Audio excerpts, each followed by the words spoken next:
I had a question about managing availability groups with PowerShell. So I have a script that I've used many times before. I actually use this to refresh our development environment from production. So in our development environment is running always on availability groups. So that requires us to repeatedly remove databases from the AG and then add them back.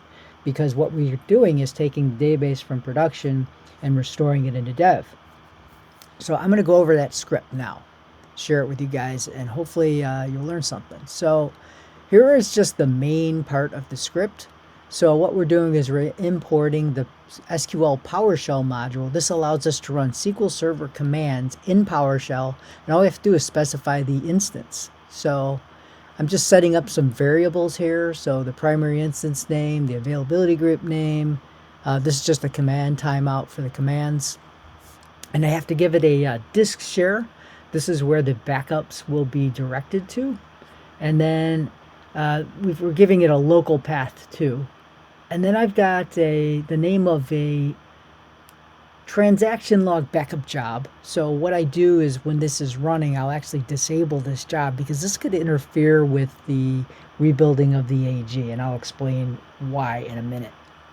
So here we've just got the main script. It's going to remove the database from the availability group, and then it's going to add it back. But we're going to give the details of these two procedures in just a sec here. So we'll start out with removing the database from the availability group function. So we're receiving the availability group name, the primary instance name, the replicate instance name, the database that we want to remove from the availability group, and then that command timeout that we declared. So this invoke SQL command is the command that you would be actually running like if you were in SQL Management Studio. So we're going to say alter availability group. We're going to give it the availability group name, and then we're going to remove the database that we passed in, and we're running this command. So we're specifying this server instance, and this will be run on the primary instance. And this is just exception handling here. So if we have any sort of problem, we're going to catch that exception and then just print it out to the console. After we've removed the database from the availability group, we're going to alter the availability group, and we're specifying the database name, and we're going to set single user with rollback immediate. So what we want to do is we want to be able to drop this database, and this is going to be on the replica. Very important. We want to run this command on the replica instance, not on the primary, because that's where we're going to be doing the restore. Will be on that replica instance. So again, very important. Make sure you run this command on the replica instance. Next, we're going to drop the database. And again, very important. This needs to be done on the replica instance. So we're dropping the database on the replica instance because then we're going to restore it again. So we need to drop it first. And again, we've got exception handling here. So that is, in a nutshell, what the remove database from the availability group function is doing. So now we're going to look at the add a DB back to the AG. So now we need to set up some variables. So we're going to give it the database file name that we're restoring. So this is the backup file. The log backup, because whenever you add a database to an availability group, you have to restore the full backup with no recovery. And then you need to restore the tran log backup, at least one with no recovery. And this is why we don't want that tran log backup running in the background, because it can interfere with what we're doing here. We don't want to have additional log backups to have to restore, because SQL Server is going to look for that and see if it's the last log backup in the chain. And if it finds another one, it's going to ask for it. So now we're just giving the local, these are just local names for the backups. And then we give it a primary AG path. So this is what it looks like, such as in a place like the registry. This is what it looks like. And then the secondary AG path. And again, all you're really doing here is replacing the primary instance and the replica instance. So here's where we're disabling that tran log backup. And now we're going to issue the backup command to disk. And we're running this backup on the primary instance. And again, we're using that command timeout just in case this runs forever. We don't want it to run forever, so we're going to time out.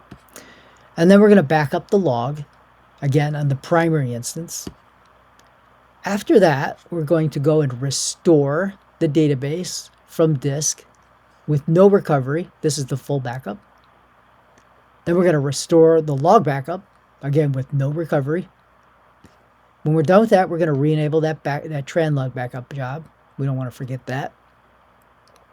And now we're ready to add the database back into the availability group. So we're going to issue alter availability group, give it the AG name, add database name, and we're going to run this on the primary instance. Then we're going to run alter database DB name set header availability group, and then give it the AG name, and now we're going to run that on this replica instance. So now the database should be added back into the availability group. And this is just a couple of cleanup commands. So we're removing these backup files that we have, the full backup and the trend log backup. So that, in a nutshell, is the function to add the database back to the availability group. Quick summary review. So what we did, so I know it's a little tough to look at the script, so I'm just trying to give you guys the summarized commands that we ran. So to remove the database from the availability group, we just run alter availability group, remove database. And then we're running that on the primary instance. And then we're going to run alter database DB name set single user with rollback immediate on the secondary, because we're going to drop that database. And of course, the next command is drop database, and we're running that up, very important, on the secondary instance. Very important, pay attention where these commands need to be run. Otherwise, you can make a big mistake. And then for the add database back to the AG, we're going to disable our trend log backup job. Then we're going to back up the database. We're going to back up the log. We're going to restore the database. We're going to restore the log. And then we're going to re-enable that trend log backup job. And then we're going to add the database to the availability group on the primary. And then we're going to set header availability group on the secondary. So that's it. That's the script. I hope that answered the question, but in case there's something else you wanted me to focus on, I guess let me know. I appreciate you guys watching. Please remember to like, comment, and ask your questions below. Share the video and subscribe to the channel. Thanks. Bye.